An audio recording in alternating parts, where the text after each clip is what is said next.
Genesis chapter 38 takes a pause from the story of Joseph and look at what one of his brothers, Judah, is up to. So I paused from the video, and here we are in audio just to take this time out because I don't want to take away from the story of Joseph, and I want the videos to be a collective of his story. So, chapter 38 in the book of Genesis. It says, about this time, Judah left home and moved to Adullam, where he stayed with a man named Hirah. There he saw a Canaanite woman, the daughter of Shua, and he married her. When he slept with her, she became pregnant and gave birth to a son, and he named the boy Then she became pregnant again and gave birth to another son, and she named him Onan. And when she gave birth to a third son, she named him Shelah. At the time of Shelah's birth, they were living in Kezib. In the course of time, Judah arranged for his firstborn son, to marry a young woman named Tamar.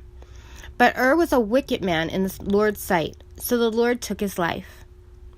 Then Judah said to brother, Onan, go and marry Tamar, as our law requires of the brother of a man who has died. You must produce an heir for your brother.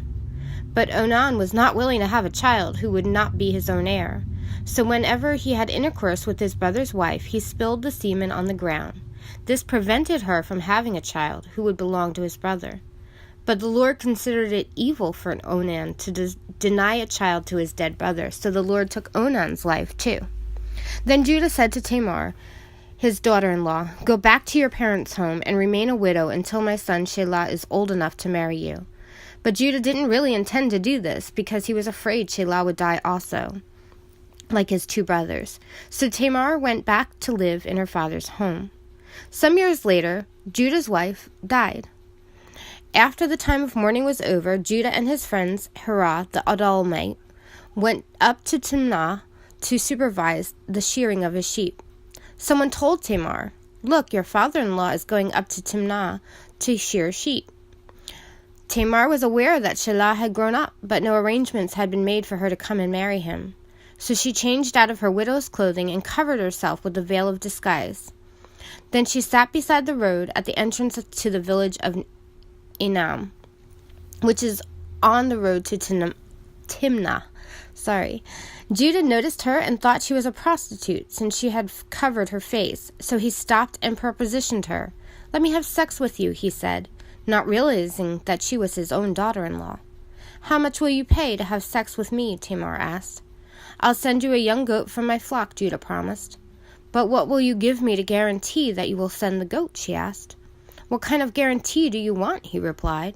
She answered, leave me your identification seal and its cord, and the walking stick you are carrying. So Judah gave them to her. Then he had intercourse with her, and she became pregnant. Afterward, she went back home, took off her veil, and put on her widow's clothing as usual. Later, Judah asked his friends, Hirah the Adullamite, to take the young goat to the woman and to pick up the things he had given her as his guarantee. But Hirah couldn't find her. So he asked the men who lived there, where can I find the shrine prostitute who was sitting beside the road at the entrance of Enam? We've never had a shrine prostitute here, they replied. So Hirah returned to Judah and told him, I couldn't find her anywhere, and the men of the village claimed they've never had a shrine prostitute there. Then let her keep the things I gave her, Judah said. I sent the young goat, as we agreed, but you couldn't find her. We'd be the laughingstock of the village if we went back again to look.